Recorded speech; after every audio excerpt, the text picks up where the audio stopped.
NRBS. We are here with another interview, guys. I am Ty Rochester. Myself is Jay.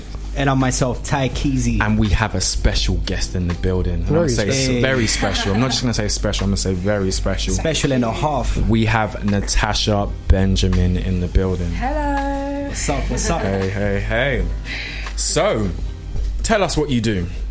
So I'm the founder of a childhood domestic violence support service called Free Your Mind. We are a service that look to support children that are affected by domestic violence, that have experienced trauma and mental illness as a result of it. It's a massive issue in the UK, even though it's not widely spoken about, because most people talk about kind of, relationship violence, but no one talks about the effects on children.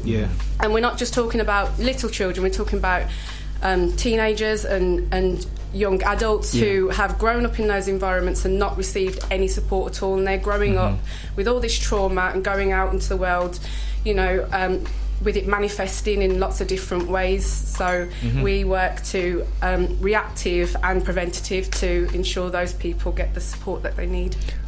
I love that, because in this society, at least, you don't really, things like that are very relevant, don't really get talked about too much. No. Especially with kids, they don't really like to talk about things like that. Exactly. Yeah, exactly. Like, it's probably one of the hardest things for them to talk about. Like, I guess you have to have, like, form techniques, like, to speak, to get them to speak about those things. Like, because, like, imagine that. Like, and what they might be scared. You don't know what's going through their minds, innit? Yeah. What brought you into feel like what brought you into doing this, pretty much? What made you feel like you needed to make a difference in this sense? So I grew up in that environment myself. I grew up with domestic violence in my childhood for about 6 years. It wasn't with my dad. It was a stepfather after my mum and dad split up. And the trauma of that lasted, up into my adult life, but I knew it, but no one had ever turned around and said to me, Natasha, are you okay? How did it feel for you? Is there any support that I can help you with? I mean, there was very little support from my mum, but she got some, but I received none, even though I was kind of showing signs of trauma, and also I also went into care at one point as well. So I experienced a lot for a child and a young person, and when you don't get support, it manifests in so many ways. And there's a lot of people that are crying out for help, like I was, and I just thought, when I had a mental health breakdown, that was the point where I thought I've got to recover and heal myself from those things. But how did you do that with? Sorry, but how did you do that though? Like, because you seem like fine now. You seem normal. Like, there's nothing. A lot of healing has taken place. How I did that? Well, I'd literally got to a place where I was doing nothing. I wasn't working. I was doing nothing, and I had ended up going back to my mum's spare room in Birmingham, where I'm originally from, and just thinking, how did I get here? And that took a lot of, introspection and me to think, how did I really get here? And that's when it clicked, and I thought, wait, the environment I grew up in was just completely destructive. My view of the world was shaped by violence and keeping secrets and, looking at the one person that was my view of safety in the world that couldn't keep me safe.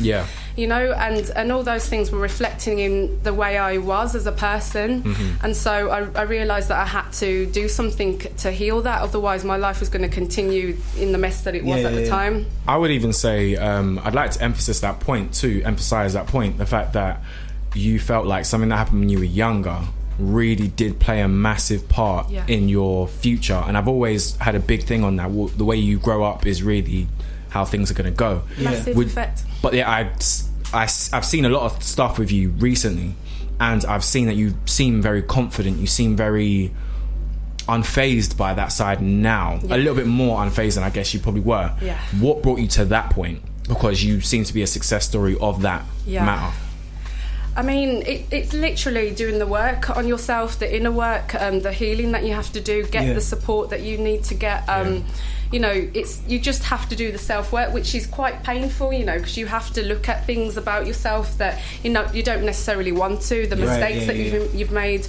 You've got to forgive yourself. You've got to allow yourself to move forward. And that was it, you know, and realising that I wasn't the bad person that I thought I was, because growing up like that, and then some of the things that I ended up doing, which I can, you know, tell you more about. I was always going out, drinking, partying. If I wasn't in the West End, I don't know, there was nothing else that I was doing, you know. So I had to, you know, stop that, because that was not, you know, that's constructive to be doing all the time, and that was literally my sole purpose at one point. So I had to stop that life and you know, and really look at what my purpose was, and as soon as I had that light bulb moment, everything just made sense. What is your purpose then? To help other people to heal from their experience of childhood domestic violence, help them to see that their voices are necessary to be heard, that their voices are valid, that their experiences are valid, just to help people understand who they are and to stop beating themselves up for the things that they've done or the things that they've been through. So do you offer a way out for these people in terms of protection if they need to get away from an environment like that? Yeah, we've got lots of different support services. So we've got one-to-one support services where we help people in the community, in schools, in domestic violence refugees. We've got a partnership with Hestia, who are the biggest provider of women's refugees in London. And so we work with the children that go in there. And we also have support group online, which is free. It's got counsellors in there. We've also got one offline. So we have quite a lot of different support available. Why do you think that domestic violence is such a big thing in the UK, and why it starts in the first place? Why do you think people take it upon themselves to treat people in such a way? So, good question. I mean, I don't know if I have the real answer to that, but it's a couple of things. There are people that continue on the cycle. So, say, for example, you are a child that grew up with domestic violence. You are potentially, typically, one of the people that might continue the cycle as a victim or a perpetrator. So there is that, or there's just that kind of thing in somebody where they need to have control. For whatever reason, like you said, it always goes back to childhood. For whatever reason, they've experienced something where they've had a loss of control and they need it. So they then it manifests in their relationships, their friendships, and they need control in whatever they do, and it comes out that way. Would you also say, from your past as such, would you say, because it's interesting that you deal with domestic violence and you also deal with mental health, so would you say that the domestic violence has played a massive part in the mental side of things? Massive. It's a massive part, because 1 in 3 children that grow up like that will have a mental illness. So if you think about the fact that it affects nearly 2 million young people in the UK, when you look at the statistics like that. And also, it's crazy. Most children that have grown up like that end up with some form of PTSD, or depression or anxiety. What's PTSD? PTSD is post-traumatic stress disorder, which is usually assigned to soldiers from what they see in the war, but because of the trauma that they've seen growing up, they hold a lot of those memories. I was diagnosed with PTSD. And also some have bipolar. I mean, I don't know if you guys know Adam Deacon, Chris Brown, obviously. They both have bipolar, and they were both brought up in domestic violence. Right? Yeah, he's a friend. Yeah, I've seen pictures. So have I. And Chris Brown as well. He's who got with domestic violence and has been diagnosed with bipolar too. Interesting. Yeah. Definitely, man. Yeah, I would also say, in terms of mental health too, how would you feel like, 'cause you're someone that's been through it, so how would you say someone reaches the point, for the ones that are going through it right now, how would you say the process would go to reaching the destination, which would be clearly feeling okay and feeling a lot better than you do at the moment? So the first thing you need to do is admit that there's a problem, because that's one of the things I didn't do for a long time. If I'm honest with you, I didn't really know that I knew there was a problem, but I didn't know what it was. I didn't really know what mental illness was, and the funniest thing about that is that my dad is a psychiatric nurse, which means he's worked in mental health all my life, and still no one picked up on anything. Do you have a relationship with your father? We do now, yeah. We didn't have the best one when I was growing up, obviously because the perpetrator was coercive, meaning that he kept me away from my dad. But we have a really good relationship now. But yeah, it's about admitting that you have a problem to yourself and going to your doctor, talking about it. Which no one wants to do, go to their doctor. No, it's the scariest thing when you go. It's quite an emotional experience, just kind of saying, look, I feel I have a problem and this is what I'm experiencing all the time. But you also have a massive, bit of relief, because it's just like, finally I'm doing something about what I'm going through. Then you feel like you freed your mind. Absolutely, which is why it's called Free Your Mind. One of the reasons why it's called Free Your Mind is because I started a blog, because I'd got to a point where I wasn't talking to anybody. I just kind of shut the world off. And I thought, I've got to get what's going on in my head out. So I started a blog. And loads of people just started following the blog, but when I started this blog, honestly, I didn't start it for people to follow it. I started it as a place for me to offload. Interesting. And all of a sudden people started following it, and I was like, oh wait, what's going on here? And that's when I knew I had to do something about this subject, because people were saying, finally someone's talking about it, finally I feel like someone's telling my story, I can really relate to this, and that's kind of what brought me. Because it's very common though. I think everybody has at least one person in their life that has gone through some kind of mental effect. Like even myself, like my mom, she suffered through depression for years, for like 10 years, and she's done everything that you said. Like she even like locked herself in a room, she didn't want to talk to nobody. So me growing up, like I had to watch my mom go through all of that, so it did affect me as well. But I was the reason that I helped my mom get better, because I was always pushing her like to just leave the house, like get a job, and I was always we argued so much. And I feel that if it wasn't for me, she wouldn't have been the person that she is now, because now she's got a job and she's doing you do need that person that what would you do if someone's in that situation and you're offering help, but they refuse it? They're so low that you could say, go out, let's do this, let's do that, but they won't do nothing. I think you can't stop trying. Yeah, you can't stop trying, but also you can't help somebody unless they want to be helped as well. That might push them away, and obviously it frustrates you. And I talk to people all the time, obviously, that have mental health problems, and they'll say, my friends are getting fed up of me, they don't want to hear what I'm going through. And I said, I'll be honest, it's not easy to be friends with someone that has a mental illness. It's not easy to be around somebody because, they're in their own heads, and it's hard for you to understand that sometimes, because you might be fine and thinking, well, what's wrong with this person? Exactly. So you need people that have a lot of patience and understanding, and that will eventually help you to move out of that place out of your own head. Also, seeing that from like experience, seeing all of that and going through all of that and seeing someone go through that, sometimes you feel like, I feel it can make you feel down yourself. It makes you feel down. It makes you feel depressed, like, because you see them not doing nothing and want to just block them. You feel energy, flows through, from one person to the other. So of course it's not easy at all. So you have to, preserve your own energy, but be there for other people at the same time. You can do it. I think the reason why I say don't give up on people is because I've met so many people that suffered from that. That's why I reached out to you, because I've been in relationships with people that have gone through things, and it's just like it seems like it's just like people around me are just all going through this. It's life. And it's like I've always tried to help them, but I have no professional advice, so that they can't even, sometimes they don't listen to you. Like, and it's an interesting point you say that too, because I guess I can even relate to some people I know that are in the same position, and I would say the one thing that I felt like, just through my own way, I felt like the one thing that could be a massive cure for it is love. Yeah, massive. I've always felt like that is always the main thing that I think if you give them enough of that, I feel like eventually it seeps through. You're spot on there, absolutely spot on. Honestly, like giving someone unconditional love and saying, you know, I'm here for you no matter what. You can tell me anything, you can talk to me at any time.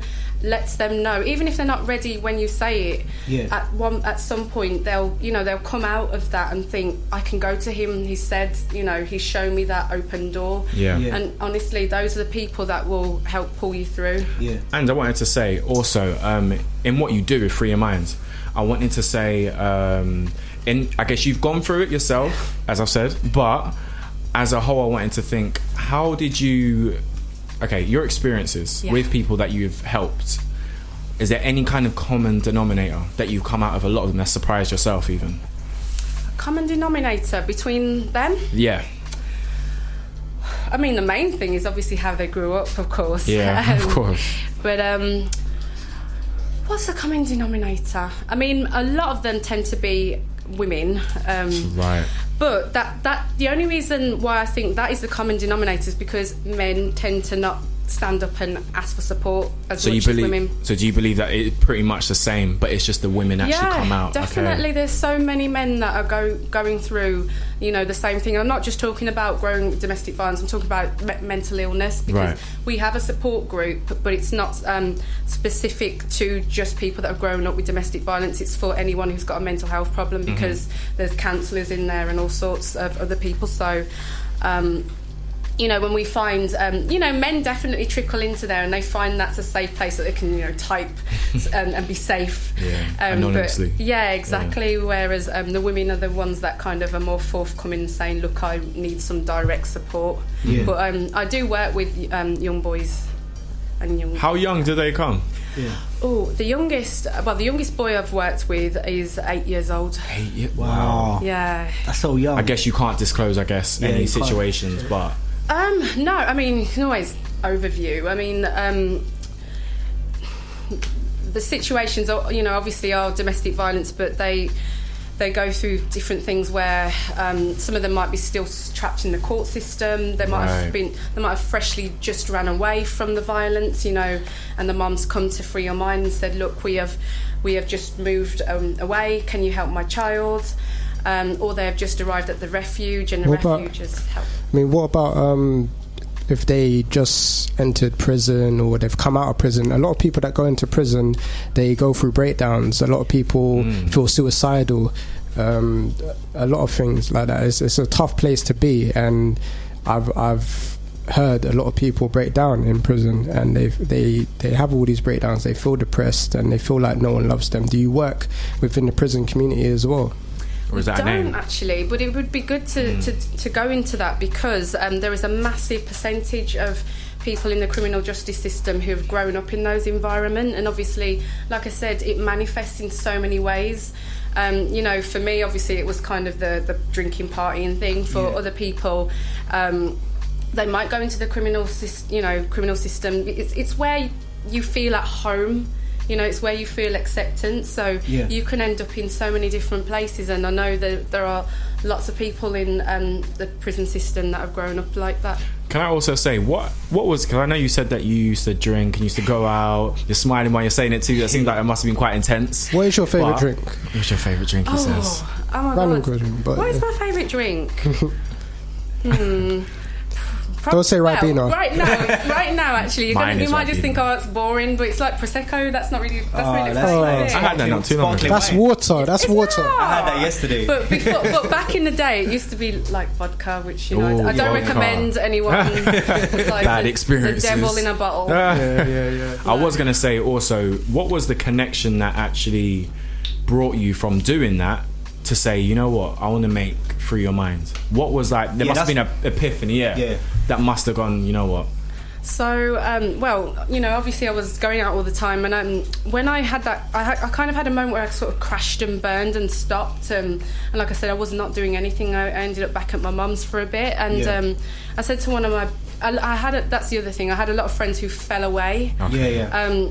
because at one point in my life, people used to call me the Pied Piper because I used to have so many friends. Like there was always someone like popping up and like, this is a new friend. Because I was always out. And I said to one of my best friends, I don't know what I'm here for. I don't know why I am here.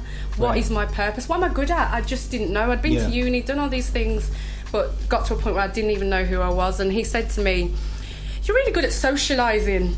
And I was like, that's the worst thing you could tell me right now, you know. I need to be living for something more than a top socialiser. I need to be, you know, more than that. And so at this kind of low point, I remember, you know, if I'm honest with you, there was a point where I actually wanted to end my life, and I looked online for. This is a trigger warning for anyone listening, but I went online to look for painless ways to commit suicide. And the reason why was because obviously I was in a lot of pain, so I didn't want any more. But this page came up and it said, you're obviously going through a lot right now. You're in a lot of pain, but you really don't want to. You don't want to die. You want to change your life. You want to start again. And if I'm honest with you, at that time I was so caught up in everything. I never thought about the fact that I could do that. And it was like a moment. And I remember sending it to one of my friends. And he was quite upset that I was looking up that sort of thing, but he was like, yeah, you can actually start again. You can really do that, and that's what I did. Is there any distraction techniques that you can use? Like, did music help you? What else could help to distract you from feeling that way? Did music help you? Music's always helped me. I've grown up listening to music all the way, because I was an only child. I'm not now, but growing up with all that, it was literally, music was the only thing that was around me. Yeah, it was only there for me. But who did you listen to? S Club 7, Justin Bieber. I felt like I had a really I listened to everything. I had an amazing moment when you said music was the thing that saved me, and then he just comes in S Club 7. Yeah, exactly. So I don't know. I can't put up my moment there. Come and ruin it. Yeah. You're smiling though. Honestly, like, I listen to everything. Like, if you name a song, I grew up listening to it. You're a Beyonce fan, I can tell. Of course. Yeah, I can tell already. Who doesn't love Beyonce? But yeah, I grew up, that was my kind of company. Yeah. Kind of gone off track now. What was we? We were talking about... Yeah, sorry. The distraction technique. So for me, it was music. For other people, it might be art. It might be... Beautiful art. Exercise. Writing was another distraction for me. So, what did you write? What kind of stuff did you write?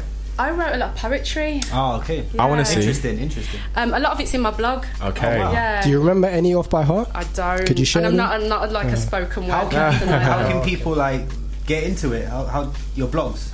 It's on our website, on Free Your Mind's website, nice. and also we have our own blog platform as well. So if you want to start a blog the same way and talk to other people going through the same thing where they've started their own, just go to www.freeyourmindcic.com and you can sign up yourself. Awesome. And what would you say in terms of Free Your Mind? Because I can imagine you have a lot of plans going forward too. Yeah. What would you say your main goal is for Free Your Mind and where it's heading?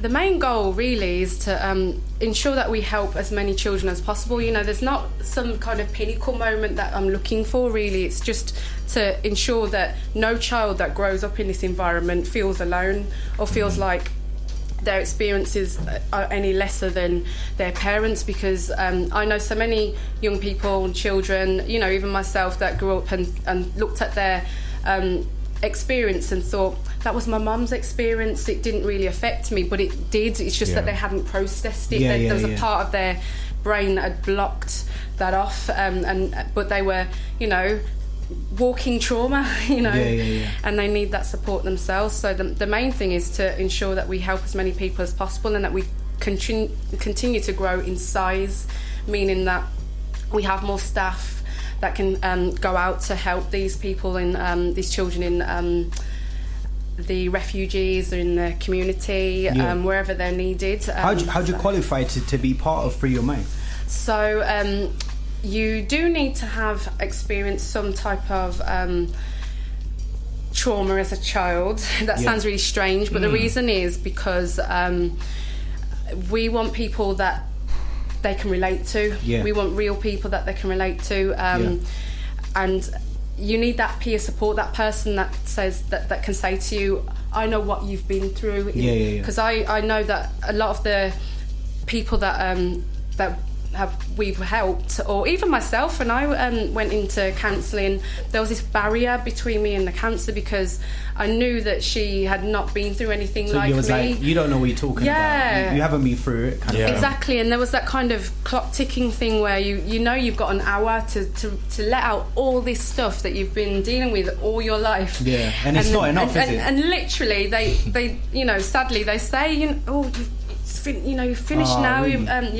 Doesn't feel real. No, doesn't feel not. real. I do find that very interesting, and I think at first when you first said that I'd only allow people that have been through it go to be a counsellor, I thought, but then when you explained it then, I completely get it. I completely get why, because I think as a whole, just like you just said, people that have not been a part of it could never really relate. Yeah. But do you think it helps though, counselling? Truly? I do think counselling helps. Yeah. In part, you need a lot more than that. You need to have your own self-care routine. Right. You need to love. You need love. You need to want to get better as well. That's the main thing, because obviously for many years a lot of people are so used to being a certain way, so used to having drama, so used to having a lot of stuff going on that they don't know. Or when they reach a point of calmness, they're just like, what on earth is this? How about the diet as well, like healthy eating and drinking water, healthy eating? Yeah, that makes a big difference. Does it help? Yeah, it does. A good diet definitely helps to clear your mind, and obviously it's good to be fit, and exercise obviously helps because it clears your mind. It's a distraction. It gets good endorphins going. Yeah, definitely. Here's one thing that I definitely wanted to say, and I think this is for anyone that's listening to this. This is something that I think as a whole could be therapeutic in so many ways, because I don't think mental health is just like the severe case. I believe there's the before case and there's the maybe just leading to it too. Definitely. And I would say, from your experience, what would you say to anyone, or even anyone in the room that is feeling down about something? What would you say in relation to how you was? How would you help someone, or how do you believe someone would get out of their situation? Like, if you were speaking directly to them, how would you say this is what you should do? Well, the first thing you should definitely do is admit there's a problem. Realise that there's there's kind of a criteria, I guess, where if you have been going through depression for around 2 weeks, around the period of 2 weeks, then there's definitely a problem, because obviously in life, in London, in anywhere, but you can get very stressed through life routine, different society, things that happen. But if you have been going through, a period of not being able to get up and do normal things, getting out of bed, it's a struggle to go to work, it's a struggle to talk to your friends, and it's been that kind of period, you definitely need to go and seek help. Definitely go and talk to your doctor. Don't Google your symptoms, because they will tell you everything that you don't want to hear. So go to your doctor, say, I've been experiencing these symptoms, write your symptoms down so you can explain it better, because it can be quite an emotional thing to go and speak out, but don't be afraid too. Don't be afraid. No, it's a brave thing to do. It's a strong thing to do. It's not weak, and that's the other thing that I hear from people, especially guys. Say it's weak to say that I've got a problem. It's weak to talk about sadness. It's weak to talk about my emotions. But it's not. It's an absolute strength. Honestly, it's not. If I can say that to you, men, it's not a weakness to talk about things like that. It's a massive strength. And I'd also say, I'm not going to go with any race or such, but I would say, if we're talking about experience, then I guess I can talk about my own experience, in the fact that if you're a young black urban male, don't be afraid to do it. In our culture, in our society, sometimes you have to be strong, you have to be the one that's getting the most money, you have to be one that's doing this. You can, if you are feeling any kind of pressure from that situation, you can just talk to your friends and go forward that way. That's my piece of advice. Make sure you've got a good support system. Make sure you don't have any toxic friends. Exactly. Make sure you don't have any toxic family around you. Really know the people that you've got around you, because I remember when I was going through my problems, like I said, a lot of friends fell away, but you realise who your friends are, and it's easy to dwell on the people that have, you know, fallen away, but it's the biggest blessing. And family can sometimes be the problem too. Absolutely. Sometimes. Yeah, sometimes, definitely. You've got to distance yourself from anything toxic. Your peace of mind. It's the hardest thing to do, but you have to. Absolutely, your peace of mind is worth everything. Yeah. If you don't have that, peace of mind, you know, you can't function.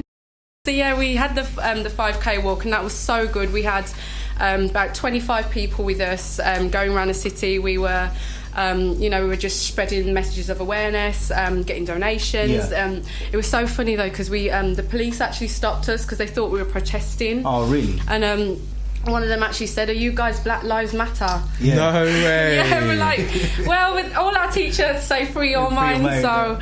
But and they did follow us around for a little bit because they were a bit like worried, but they left us alone. But we were, you know, we were literally just, you know, spreading awareness and you know, good vibes and positivity. Now there is something that we do every single week. I'm gonna have to do. I do it every single week. I'm gonna do it again. Sometimes I look through people's tweets. Just to see if they emotionally tweet, to see what they say. So I've been she's looking like, what have I said? What have I said? But that one looks interesting. I got one interesting one here. We've got 5 days ago, Natasha tweeted, "Can anyone recommend a good internet dongle deal that they are using preferably?" So can you take us through that moment, Natasha, please? Oh my god, all that was that I wanted to work outside in my garden because it was really hot. And a dongle is where you get the wireless internet from, so it's not anything that I don't know what's going on here. Nothing's going on here. I was asking a question. I just wanted to work in my garden, that's all. You wanted to work in your... Yeah, I didn't want to work in my flat. I was getting cabin fever and I just wanted a different environment. Because I was gonna say, I got loads of deals that I could propose to you. You can? Yeah. Okay. We talk after. That was him clearly trying to be funny. Careful here. Right, so we've got another one here. Oh god. We've got another one. I didn't have to search for this one, but on the 22nd of August, you said, "Wow." We said, I just like the anticipation right now because you're looking like if he picks out the wrong thing, I'm gonna throw my okay.